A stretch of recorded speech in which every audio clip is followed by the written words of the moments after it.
Coming up, we're going to be discussing a new Yemen War Powers Resolution. We expect to be introduced by Congress members Jayapal and DeFazio. We have excellent guests, Hassan El-Tayyab, who is the legislative director, policy advisor over in the Middle East for the Friends Committee, and also Jehan Hakim, and she is with the Yemeni Alliance Committee, the YAC. So we'll meet them in a minute, but first, Medea, I think you have some updates for us. Well, in terms of Afghanistan, you can see the beautiful mountains behind me. I am not there right now, but my heart is there. I was there just a little more than a week ago.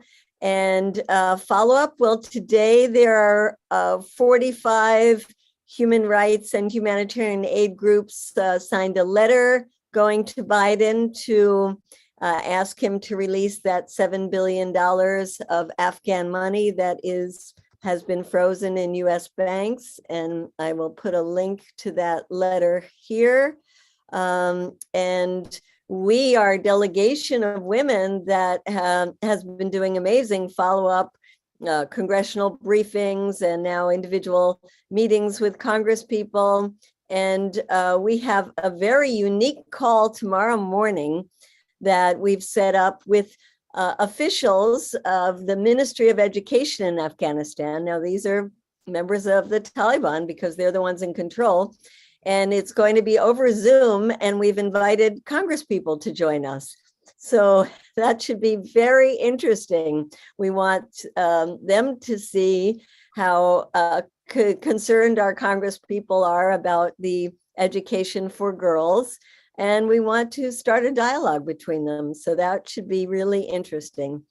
And that's it for Afghanistan. In terms of Ukraine, as you all know, the horrific fighting continues, which means we have to do more to be calling for negotiations,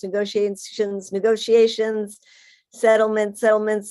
And that our next day of actions, we've just declared, will be May 7th. It's a Saturday, and we're very broad in what we call actions. It could be rallying people in your town. It could be getting a couple of people out who will do some flyering, and we're doing a great flyer on this that you can educate people with. And when people say we are really concerned about the people of Ukraine, you say we are too, which is why we have to find a way to stop the fighting and save lives. And so we encourage you to do something on May 7th. This is something we're doing with groups all over the world, particularly in Europe. And so if you go onto the website, peaceinukraine.org, register something in your town. And again, if it's only you and a couple of people, at least you will be represented as doing something for a negotiated solution in Ukraine. So thank you, Marcy.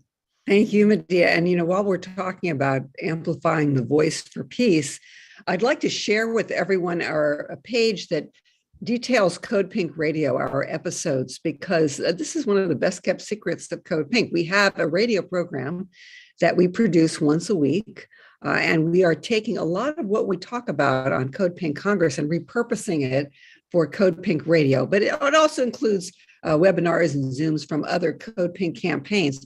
So Shayla Bauer, who is our tech navigator, organizer of Code Pink Congress liaisons, she's going to share with us the page for Code Pink Radio. It's codepink.org/radio, pretty easy to remember. And right now, she'll share the screen. We'll take a look at what's on Code Pink Radio and how you can amplify it. And so one way you can amplify it is ask yourself, do we have a non-commercial radio station in our city? Perhaps at our college radio station or a Pacifica station. We are on WBAI in New York. We are on KPFT in Houston. Both of those are Pacifica stations. We'd like to be on all the Pacifica stations. And so if you're in Berkeley and we're not on KPFA, ask the program director, when are you going to start airing Code Pink Radio? If you're in Los Angeles, ask the program director at KPFK, when are you going to start airing KPFK? If you have a college radio station, call up the program director, tell them you want them to air Code Pink Radio, and you can direct them to our website. Here we are. And you can see right here, Tune in. Ukraine, prospects for peace, and Palestine, attacks on human rights activists. So this was taken directly from our Code Pink Congress. And it lists all the episodes, fabulous, fabulous information. People are not going to hear on corporate media, the voices for peace. So please do spread the word. Thank you, Shay. Before we get started tonight, I wanted to check in with one of our national co-directors. She was just announced as our new national co-director. We're so thrilled. Danica Katovich, who has been working and organizing on the Middle East, on our various Middle East campaigns, and working diligently on this new Yemen War Powers Resolution. So greetings, Danica. Hi, everyone. I'm still getting used to that title, but very, very exciting. It's good to see everyone's faces. Even cooler to see Hassan and Jehan here, who I've known for many, many years now, since before I was even at Code Pink. I started off as Hassan's intern, and now I'm here. So we come full circle. I started in my advocacy working on the Yemen War Powers Resolution in 2017 or 2018. So I've been doing this for a while now. And I just want to say that no progress that's been made in the US around ending US support for the war in Yemen would have been made without amazing and incredible activists like Hassan and Jehan, who are going to be your really awesome guests today. And we'll get more in the weeds with you about, the foreign policy of it all and what a war powers resolution even is. So I'm really, really grateful for them and for all of you. I know there are probably a few Code Pink Congress liaisons here that I've worked with to set up meetings about a war powers resolution. Our ask being getting your rep to be an original co-sponsor of the bill to show it really has some oomph in Congress. So yeah, I'm really excited to be with you all today. More than happy to help you set up or give you talking points, walk you through a war powers resolution, talking points for your rep specifically, depending on their politics. So you can email me if you want to set up a member with, if you want to set up a meeting with your member of Congress. So we can talk through that a little bit more. But wonderful. Yeah, in the chat. So Danica, post your email if you haven't already done so in the chat, please. And again, I want to remind everybody, do introduce yourselves in the chat. Let us know where you're from, if you know who your congressperson is. Yes, we would love to know that, what committees they serve on, whatever you can do let us know. And we're so thrilled to have Danica as one of our co-chairs of Code Pink. She not only has been working on the Yemen War Powers Resolution and other Middle East campaigns, but she's also the organizer of the Code Pink Youth Peace Collective. And we've had some Peace Collective members co-host Code Pink Congress, and look forward to that continuing.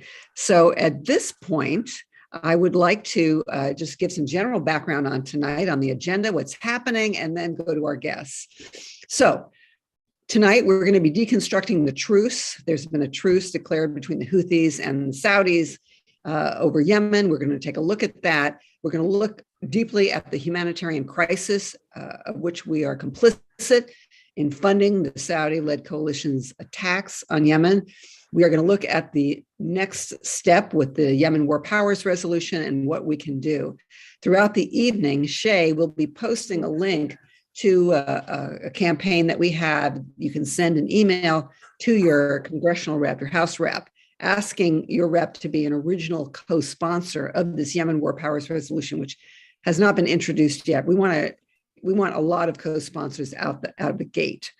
So do look for that. And at one point, we'll be stopping to make sure that everybody takes advantage of this opportunity for action. And with that, I would like to introduce our first guest. Jehan Hakim chairs the Yemeni Alliance Committee. This is a committee that organizes protests and actions, coordinates congressional visits, creates social media toolkits, I'm exhausted, and campaigns to resist anti-Yemeni policies. YAC's focus has been advocating to end U.S. support for the Saudi-led war on Yemen. By raising awareness, a lot of people don't know about this. We hear a lot about Ukraine, very little about Yemen, over which we have direct control.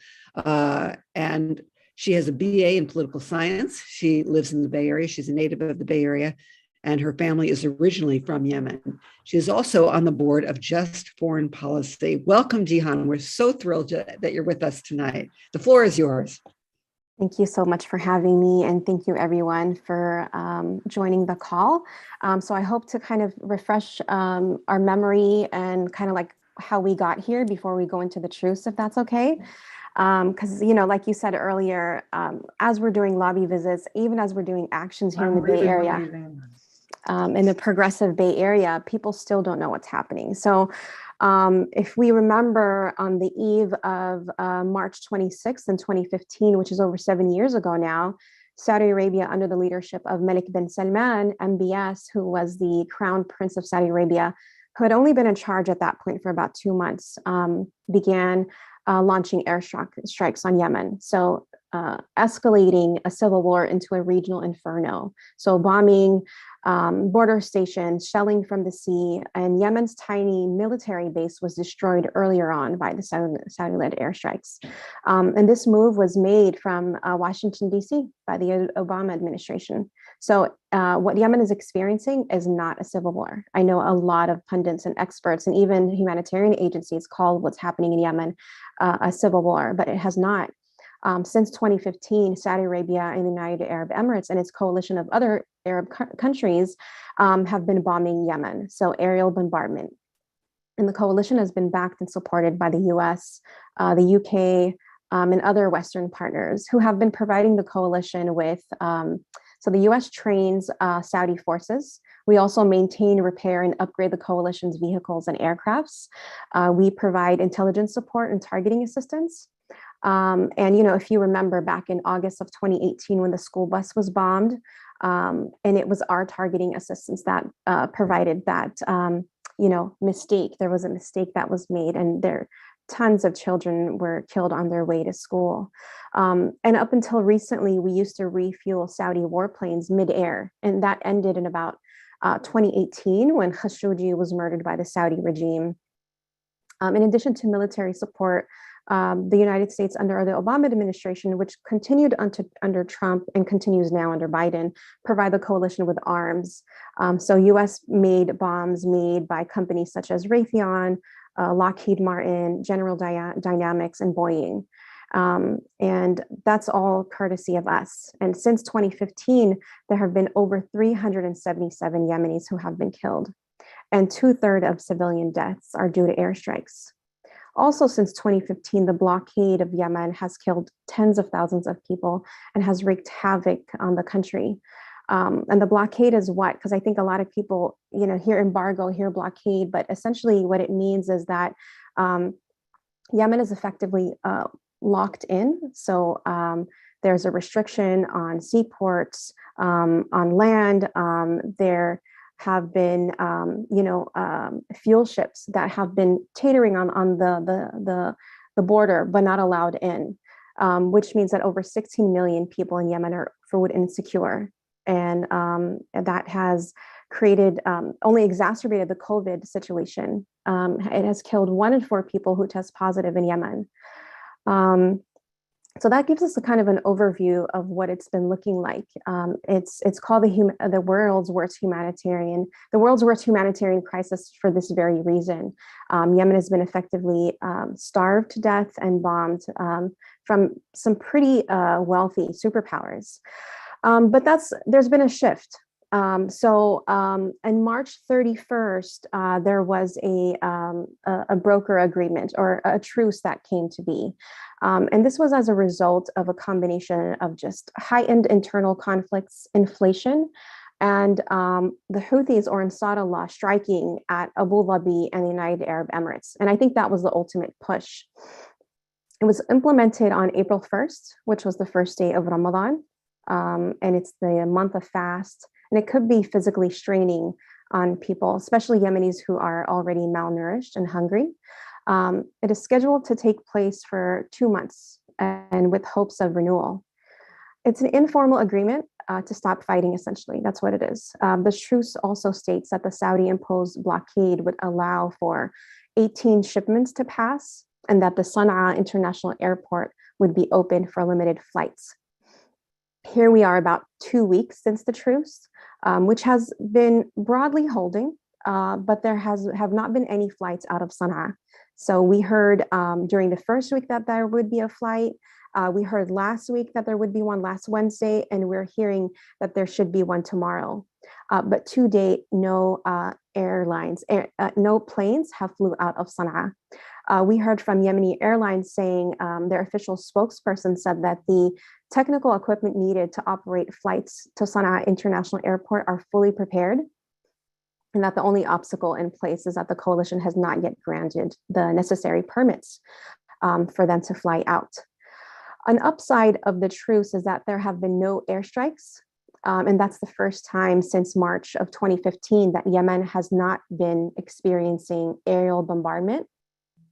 We're also hearing that a number of ships have already entered Yemen's ports of Hodeidah, but with a country that relies on over 80% of imported goods, a number of ships isn't good enough. Yemen needs 500,000 tons of food and 400,000 tons of fuel per month. And so we're not there yet. With respect to food and medicine, we're not hearing that any containers have arrived into Yemen. So there are many ships that the coalition continue to hold, which means that the blockade continues to be in place and continues to starve Yemenis, unfortunately. There is an update as of last Wednesday that the United States Navy said that they'll begin a new task force with allied countries to patrol the Red Sea. And we're seeing here that the US is continuously to get involved, but not in ways that would relieve the impact of the war or the blockade. And in response to this, a Houthi spokesperson said that the American move in the Red Sea in light of the humanitarian and military truce in Yemen contradicts Washington's claim that it supports the truce. So I can't say that I don't disagree on, because it's not looking like we're taking a stance that is towards the pathway of peace. So what has the war in Ukraine, what kind of impact that has had on Yemen? So the war in Ukraine has exacerbated the humanitarian condition in Yemen by making food even more scarce. Like I said, Yemen relies heavily on imported goods. And when it comes to wheat, and we rely on Ukraine and Russia for that. So the UN reported that Yemen could see its famine numbers increased by 5-folds. But I don't want us to, have our attention be too focused on the impact of Ukraine's or Russia's war on Ukraine and completely neglect the blockade. And I think that's what's happening here. We heard Linda Thomas Greenfield, who is a UN Security Council member, when she briefed the council last week, saying, and Putin's war of choice in Ukraine has made an already precarious food insecurity situation in Yemen even worse. So, I think that's true on one hand, but at the same time, the UN's blatant disregard for the Saudi imposed US upheld blockade on Yemen that has starved millions of Yemenis, it seems deliberate, especially as she goes in to praise the coalition's contribution, saying that we welcome the Saudi announcement of $300 million contribution to the UN humanitarian response plan. So, I think that we need to remember that the coalition cannot throw donations on an open wound on Yemen's man-made war, where the coalition is a source of the devastation. And unfortunately, the UN and other foreign NGOs rely heavily on both the Saudi Arabia and the United Arab Emirates for their funding. So it's this oxymoron where the coalition is fueling the war on Yemen, or actually being the culprits of it, and also are also large donors. So it's quite an unfortunate circumstance, but I want us to make sure that we don't know. While folks are denying that the blockade exists, we do know that it exists. Folks have tried this tactic before, where they attempt to justify using food as a weapon. And I point to the CNN report last year. They did an amazing piece on what the blockade looks like, and that it is indeed real. And also, as we're talking about comparisons between Ukraine and Russia, not only is there a double standard when how the media displays their experience from war, Ukraine's experience from war, and Yemen's experience from war, one being humanized and the other one dismissed, Ukraine received close to $1 billion after a month of war, which is great. It's amazing that the compassion of the global community is there. But if we look at Yemen, humanitarian agencies in Yemen said they only received 1.9 billion of the 3.4 billion required for the humanitarian response to an ongoing 7-year war. And that's a problem. We should be showing our compassion for as much compassion as we show for Ukraine, we should show for the people of Yemen and Afghanistan and elsewhere. So I guess I can pause there, and then we can have Hassan, I think, go into kind of more of the advocacy work.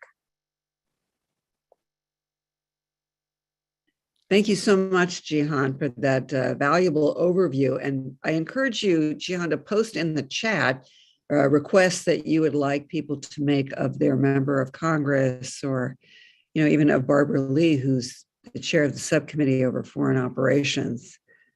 We'll get into that more during the Q&A.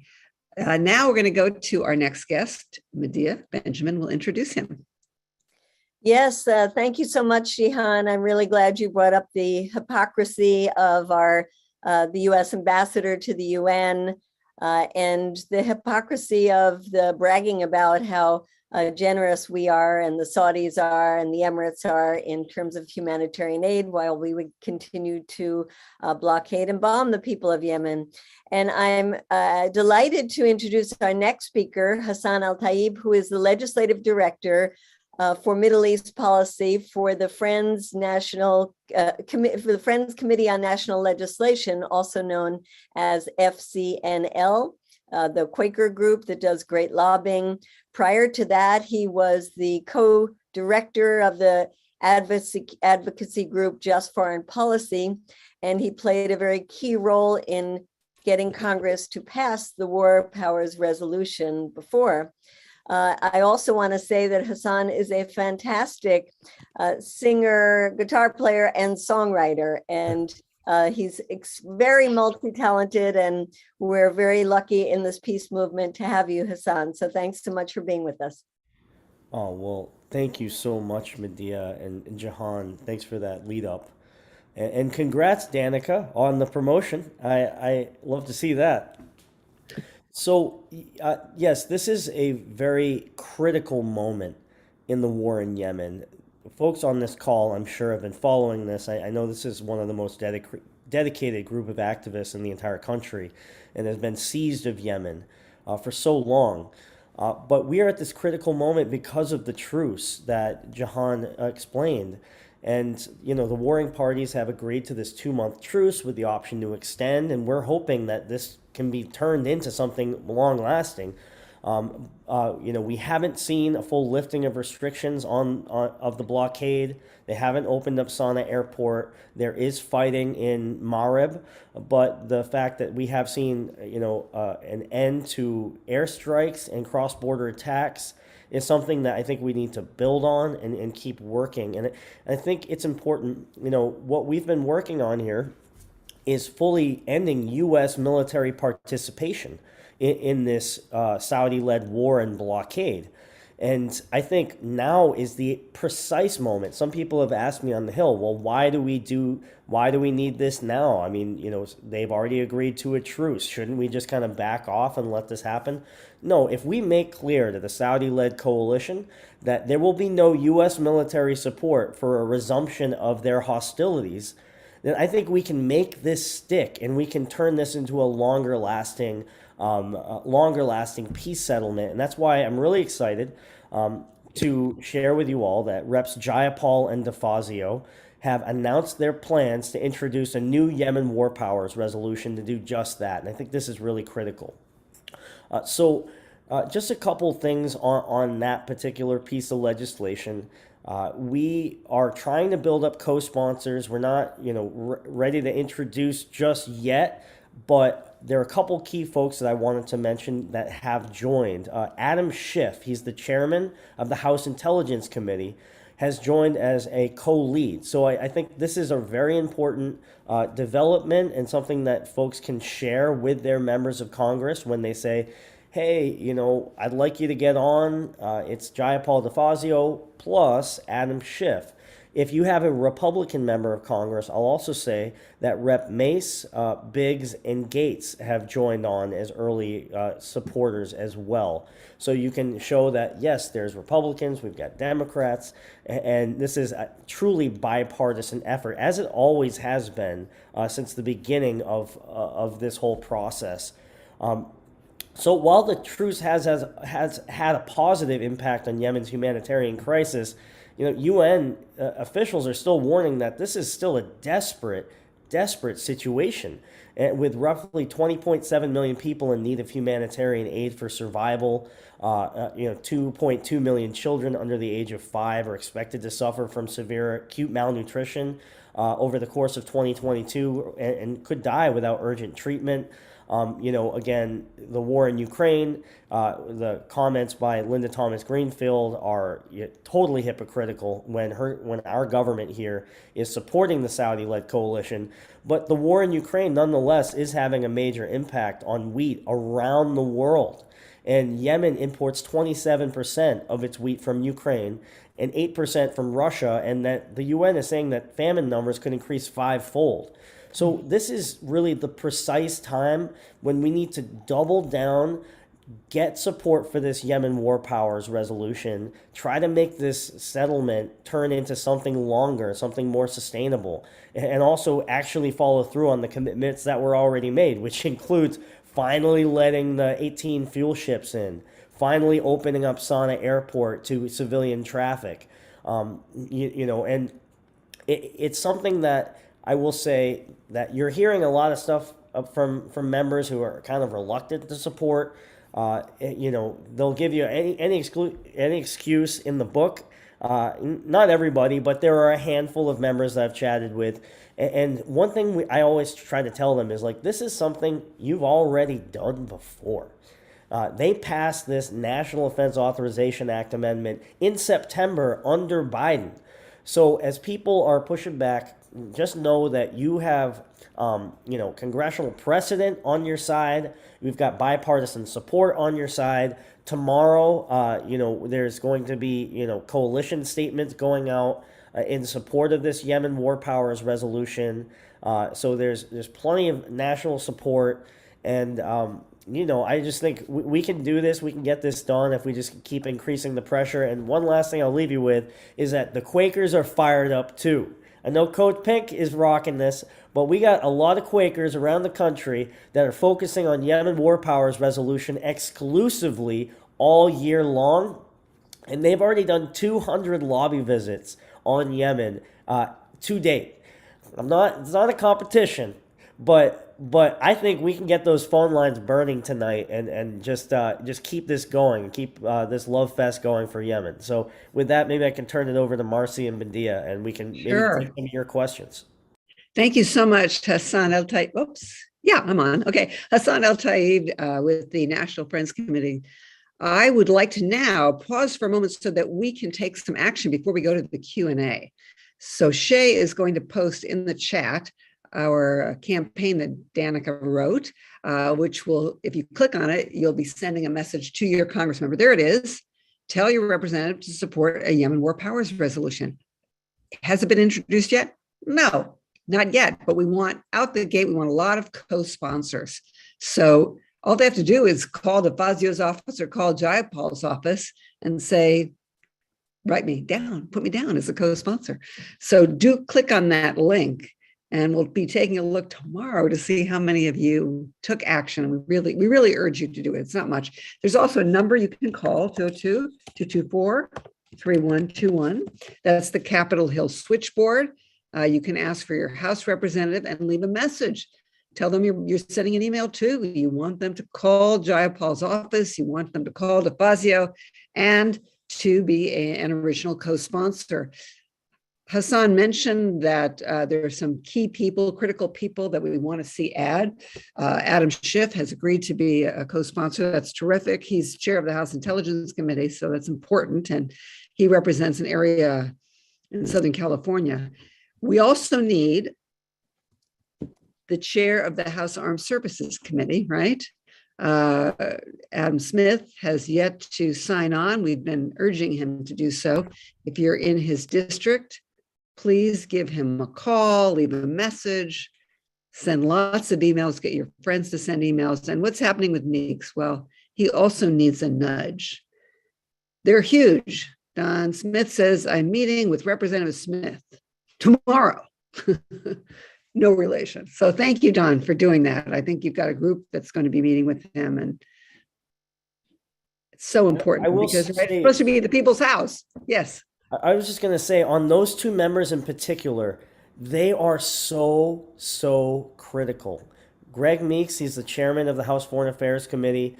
Adam Smith, chairman of the House Armed Services Committee, know that they have both voted for the Yemen War Powers Resolution. They both voted for the Kana Amendment in September, and they both have local coalition letters coming their way. So thank you, Washington. Thank you, New York. Just throwing that out there. Okay, let's open up this Q&A. If you have a question, please post it in the chat. I want to come back with a question about, the pushback that we might anticipate from somebody like Gregory Meeks or Adam Smith. They might say, look, we're not giving them any more offensive weapons. This is merely defensive. So what would you say in response to that? Hassan, you want to take that first, and Jehan? Yeah, sure. So, this is definitely an interesting question. So, okay, offensive support, defensive support. You say tomato, I say tomato. So I think the thing is, the administration has never defined the difference between offensive and defensive. So we don't really know exactly what they mean by that. We're taking their word for it. But either way, this support sends a message of impunity to Saudi Arabia, regardless whether or not, no matter what the weapon system is. It's one, they can all be used to kill people, but no matter what the Western weapon system is, it sends a message of impunity to Saudi Arabia and at a time where we should be using U.S. leverage to lift the Saudi blockade that's starving the people of Yemen. So that's how I would answer that. I will say another thing that I've heard, and I want you all to be ready for this if you get this in your meeting. They say, okay, well, we actually agree with you, Hassan. We agree with you, Marcy. We agree with you, Jehan, that we need to end support for this war. But the war powers is just not the way to do it. We got to do this through other vehicles. And the war powers, it's like, well, one, the War Powers Resolution is Congress's vehicle. And, if Congress can interpret it as it wants. So if Congress wants to use the War Powers Resolution to go after spare parts and maintenance, even if they're from private contractors, they are within their rights to do that. We don't have to accept this executive branch interpretation of the War Powers Act. Congress is the boss of Article 1. Congress is the boss of war powers, and we're asking you as taxpayers to end our funding and our support for this war, and we want you to use this vehicle. And what's great about it is it gets us a floor vote. Things like the National Defense Authorization Act, those amendments get in, and as you all know, they get easily stripped out. But the War Powers Resolution, we get expedited floor consideration. It gets on the floor of the House, gets on the floor of the Senate if everything goes as planned, and really can move this conversation forward. Thank you, Hassan. Yes, I would say to my congressperson, when did you vote to authorize the United States war on Yemen? Right? Jehan, would you like to add something? Yeah, I would say why is the U.S. in the business of defending Saudi Arabia anyways? Why is that our responsibility? And especially as we're seeing these, I don't think F-15s or M16s know who they're hitting, whether they're offensive or defensive. They don't care, and it hasn't made a difference whether it's offensive or defensive. Yemeni civilians continue to be, victims of these weapons, whether they're offensive or defensive. And also wanted to just remind folks, like when the War Powers Resolution was introduced back in 1973, it was a pivotal moment in the anti-war movement. So why are we trying to dismiss that? I would just really be caution folks to take in anything that reps or any of the experts are saying when they say, let's use a different vehicle. This vehicle was put in place to really check the presidential powers, which they don't have the power to do this. This is only the role of Congress. So essentially the war in Yemen is an illegal war. And we are going to use the War Powers Resolution to really peel it back. And it's an unfortunate, sequence of events that we have to kind of do this after the fact. But this is a powerful vehicle that has been put in place for 3 decades now, over 3 decades. Thank you, Jehan. Yes, and thank you to those in the chat, particularly Robert Naiman, who is answering a lot of questions so beautifully, and it helps the dialogue to just keep moving along. I think one of the questions here that is just so important is, so we have this truce right now. When does a negotiated settlement happen, and what does it look like? And maybe as we discuss that, you can also say what's the significance that Hadi has handed over his power, and maybe you could explain that to this new group of 6 supported by the Saudis. What does that mean? So basically, where do we go from here? And why don't we start out with Jehan, and then Hassan, maybe you want to add to that.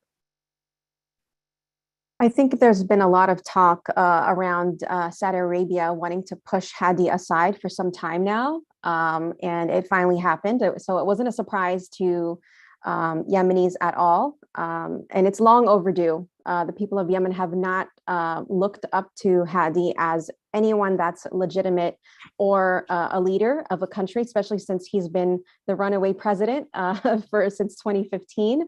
And then with respect to this council, who was handpicked by Malik bin Salman and Malik bin Zayed, the UAE and the Saudi. Right. Both the Saudi Arabia and United Arab Emirates leaders. This is not an inclusive Yemeni-led political council. I think, and they said themselves that we are ready for peace, but we're also ready for war. So we're trying to be hopeful that there's been some peace in Yemen, but at the same time, as soon as they arrive in Yemen, there's gonna be discontent. There's gonna be a lot of disagreements, because this is not an inclusive council, and they're essentially going to be coming together with the backing of the coalition to attack the Houthis if necessary. So hopefully the negotiations that are going to go on from now until the next couple of months, although they haven't been really defined since this is an informal truce, but we're hoping that there's going to be some kind of agreement to uphold peace. Thank you, Jehan. And Hassan, maybe you could explain what peace looks like. What are some of the demands on each side, and where is the compromise there? Yeah, so if I may just build on what Jehan said. So you've got this 8-person presidential leadership council. And while it's good, finally we kind of turned the page on Hadi, because that was the original goal of the Saudi-led coalition, is to restore President Hadi to power. Basically a president that was, living inside Riyadh, under house arrest. So now there's 2 ways this could go. They could be, coming together and negotiating sort of a peace deal, and kind of ending the war that way, or, consolidating their power as this presidential leadership council to keep the fighting going. And I'm really hoping for the latter. This is not a long-term solution for Yemen by any means. This 8-person, coalition are dudes with guns, essentially. It's a lot of military, backed by the UAE, backed by Saudi, represents people with completely diverging interests, and could be the, seeds for even more conflict. But what I just want to bring it back full circle to the War Powers Resolution. Getting this a lot of support is the way we incentivize them to stay at the negotiating table and off the battlefield. If they know that they're not going to get air cover from the Saudi-led coalition, they're going to really have to, come to the negotiating table keep this ceasefire going and hopefully extend it. As far as, what peace looks like in Yemen, I'm taking this day by day. I want to get one fuel ship in. I want to get the next fuel ship in. I want to make sure that we get 2 flights out of Sana'a airport and then just kind of slowly build, because this is a massive wound. And, we've got a lot of work to do just to kind of stitch this situation back together. Ultimately, Yemenis have to decide the future of Yemen. They need to, come together, whether or not that's, a federation or, some sort a new national dialogue. There's work that we can do to help support diplomacy. One thing we can do is actually replace the old UN Security Council Resolution 2216 that was written in 2015 by Saudi Arabia, essentially passed through the UN Security Council, and that is basically the the whole basis for any Saudi ceasefire or truce or a peace agreement is usually based on this outdated framework that's not inclusive at all. So one thing we can do in the international community to support an eventual long-lasting settlement is to replace that with a more inclusive peace framework at the UN. But I digress there. But really, our focus is getting one ship in, getting the next ship in, making sure that we somehow stabilize this humanitarian crisis. Thank you, Hassan. Here's a question, a follow-up. What do the panelists see as a political solution endgame? How can we push for true civil society and representative organizations in decision-making rather than simple sharing between Houthis and Saudi-backed elites or stooges where representative groups are excluded? I did, Jehan, please. We did kind of cover this, but if she has more to say, please. Yeah, thank you, Hassan. I think if the international community wants to be an agent for peace, that we all must check our government's participation and work towards ending their role systemically. So, like Hassan said, it's beyond any of us to dictate what should happen in Yemen and Afghanistan or elsewhere. What we've been trying to push is just end this empire, and that has been wreaking havoc across the globe. Our climate is, even if we don't agree, our climate is hurting, and that's something that encompasses us all. We all live under this world. This is our earth. So ending arms sales, ending military support to the coalition, and press them to lift the blockade. So peace looks like Yemenis finally eating, no longer being starved, no longer food being used as a weapon. Instead of what we're seeing, from the New York Times a couple days ago, is they ran a piece calling it Yemen's Houthis went from ragtag militia to force threatening Gulf powers, which is taunting the coalition, stoking the flames of war. And so we can be agents of peace by just really ending the role of the US, starting there, and then, agree with what Hassan said. And the UN Security Council has a huge role. Just last year, they ended the only mandate, the accountability mechanism that can check for war crimes, especially as we're thinking about what do war crimes even mean? We're thinking about that now as we're looking at Russia's invasion of Ukraine. There isn't an accountability mechanism that checks all of the crimes that are occurring and taking place in Yemen. And we've seen ever since that resolution was defeated, we've seen a spike in civilian casualties. So there's a lot that can be done, but I think we can really focus on beginning to end the support of the US and other Western powers. And then we can have another conversation and see what it looks like to establish peace in Yemen. Thank you, Jehan. I want to build on that in terms of talking about the regional powers and what influence they're having. Somebody asked about the role that Israel is playing. And of course, there's always talk about this being a proxy war with Iran fighting the Saudis. So what really is the role of Iran? And I think it would be interesting to hear your take on the United Arab Emirates, given that they have said that they've pulled back. How much are they still involved? So Hassan, why don't you start and take any of those you'd like? Sure. So, yeah, there's a lot there. I'll try to see what I can do. So what's Iran's involvement? You hear this a lot. It's true that Iran has provided weapons and trainings to the Houthis. But this support is often exaggerated, and Iran spends far less than the hundreds of billions of dollars that Saudi Arabia spent annually backing the Houthi forces in Yemen. A significant a significant portion of Houthi weaponry. I think it's important to kind of explain like where are these weapons being sourced. A lot of it's been generated locally by defeating Saudi forces, looting army stockpiles, taking weapons from militias and tribes, and purchasing from the black market. To that, I just kind of overall say that, Saudi's approach has failed. Iran is now drawn further into the conflict than before. And the Houthis have also consolidated more and more power. So on its own terms, the Saudi-led coalition's war and blockade has completely failed. It's completely destabilized Yemen, and on top of the humanitarian crisis, it's also created this security threat. So I kind of keep reminding politicians that are somehow sympathetic to what the Saudis are doing that this isn't even working in the way you think it is. The UAE has been playing a very destructive role. Now, yes, after the passage of the Yemen War Powers Resolution in 2019, after the assassination of Jamal Khashoggi, you saw the UAE draw down militarily quite significantly, where they removed a lot of troops. But they have always been working with their proxies in Yemen.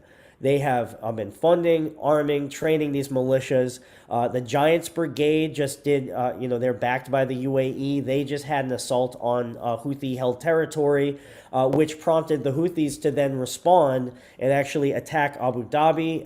And then after that, the UAE basically is lobbying with the help of the Israelis to get the Houthis labeled as a foreign terrorist organization. Now, this would be an absolute disaster if this ever were to happen. I don't think this is on the table anymore. It's kind of, they've sort of at least postponed it or put it on the shelf for now. There's a real friendly guy in the National Security Council, Brett McGurk. Look him up. And actually don't. You save yourself the trouble. He's not a very nice dude. But essentially what they're saying is that we're going to label the Houthis a foreign terrorist organization and, just be done with it. But that would essentially cut off the flow of humanitarian aid to so much of Yemen. And so rather than being a catalyst for peace, the FTO is just a recipe for more conflict, more fighting, more disaster, and further undermining U.S. credibility. Last thing I'll say, and I'll kick it over to Jehan if she has more. The UAE is also, obviously, I already said they're backing, folks on the Presidential Leadership Council.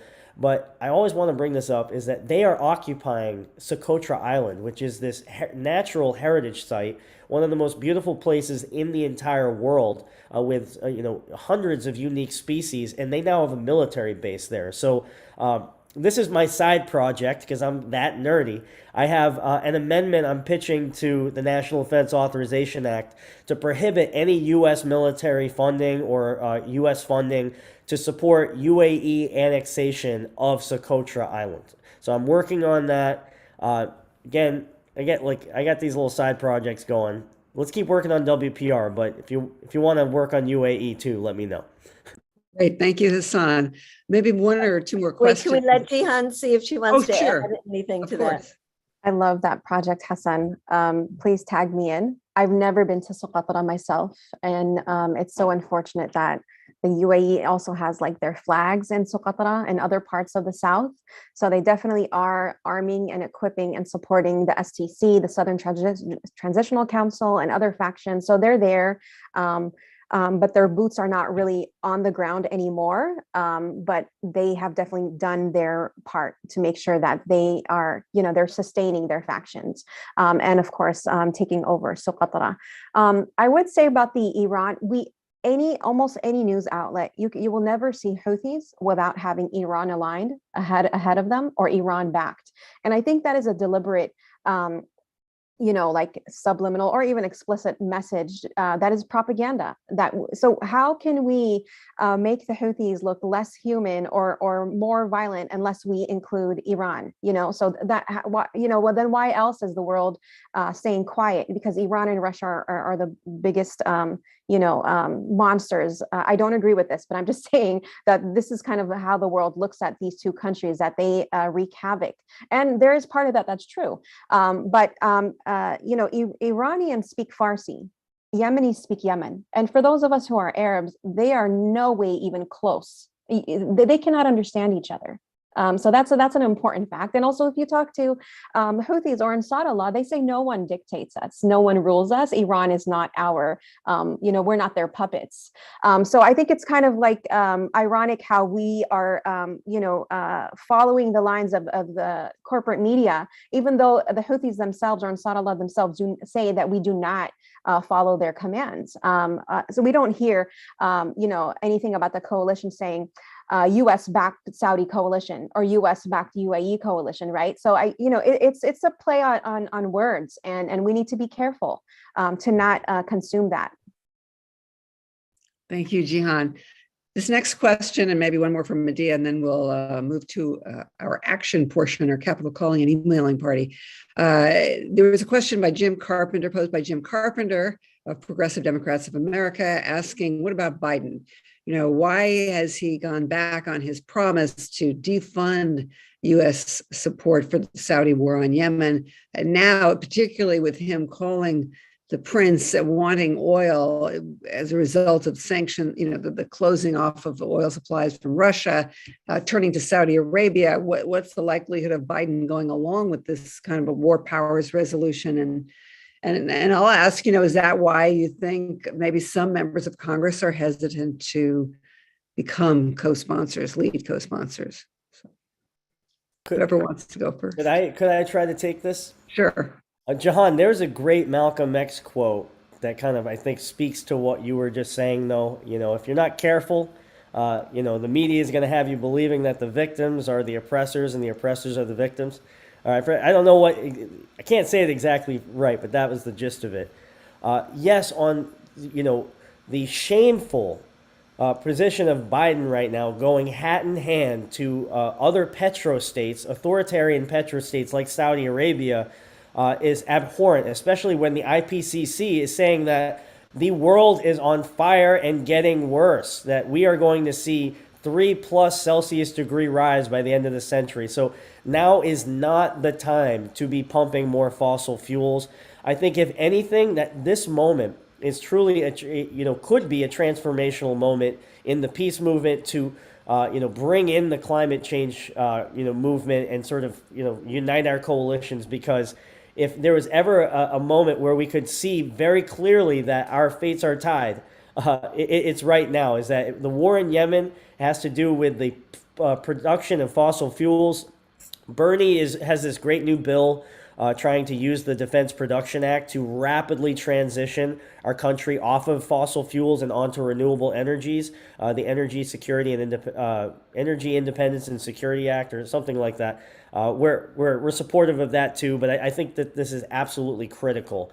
I'll also just kind of point backwards a little bit. In 2018, the Trump administration had said, we're not even doing mid-air refueling of Saudi warplanes. Then we passed the War Powers Act, and then we got them to basically admit, yes, we are mid-air refueling these warplanes.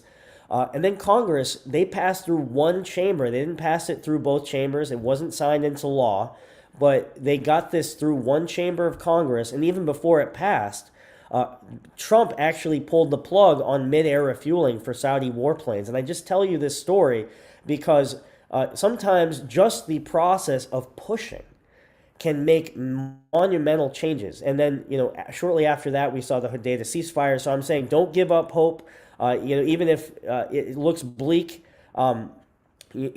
just the act that we are out here making these phone calls, having these lobby visits, doing these coalition letters, doing this stuff, it's having a cumulative effect. Yes, some members might actually be upset, that no, we don't want to cut off the Saudi-led coalition right now. But at the same time, I do think we have momentum. Like I said, there's so many people lobbying on this around the country. Hundreds and hundreds of visits are happening already. National org coalitions out there. And I do think we have momentum on our side, especially with Adam Schiff, the chairman of the House Intelligence Committee has now supported this. We got 219 representatives in the House, Republicans and Democrats, including Chairman Meeks, Adam Smith, Leader Hoyer, all supported. So we do have a lot going for us. Despite the odds of, the fact that we're trying to get Saudi to produce more oil, there's a lot of things cutting the other way that I think really help us. Wonderful. Well, Jehan put in the chat the Malcolm X quote: "If you're not careful, the newspapers will have you hating the people who are being oppressed and loving the people who are doing the oppressing." So yes, it's a great quote. I have a last question, and people had put in the chat questions about numbers of people who have been killed, and I think, Jehan, you were answering that, saying and showing it's of course hard to get numbers, and there are the numbers of people who die directly from the bombing, and then the numbers of people who die from the consequences of the war, which include things like malnutrition when you bomb the infrastructure and things like that. My question is about refugees, because we see the massive refugee flow from Ukraine, and people have talked about the different ways that refugees are treated. What is the refugee situation in Yemen? Is it that there are not a lot of them because they don't have somewhere to go outside of Yemen? And is it more internally displaced people? Or can you clarify that a little? And let's start with Jehan. Yeah, there's one part of it where Yemenis would rather die in Yemen, and that is just their home, and they don't want to leave. But also, obviously, the airport is closed. They cannot go anywhere. The majority of people that are being pushed out of their homes due to airstrikes or different, circumstances, they are IDPs. They're internally displaced people. And, we are not seeing a lot of Yemenis leaving because of where can they go, and also who will accept them in. During the Muslim ban, while the war was raging, and while there were some flights getting out of Yemen from Sayoun, which is very, very further southern part of Yemen, even those with actual visas couldn't leave to reunite with their families. So much less those who are fleeing war. It's really hard to get out of Yemen because of the blockade, because of airports being closed. It's just there isn't really a way out. It's not like the Saudis are going to welcome them in. Hassan, did you want to add anything to that? Yeah, no, Jehan hit the nail on the head. I would just say that we've seen like 4 million internally displaced people in the country, and many folks have fled several times because of Saudi airstrikes or because of fighting breaking out. So it's a horrible war, but a lot of it, you don't have the same kind of refugee situation because of, Saudi Arabia's border, which is heavily militarized, and also a desert. You've also got the Omani border, and then water completely around the country. And it's not like the situation in Ukraine where, all of, Eastern Europe is opening up their arms and there's massive humanitarian funding. The situation in Yemen is not like that at all, unfortunately.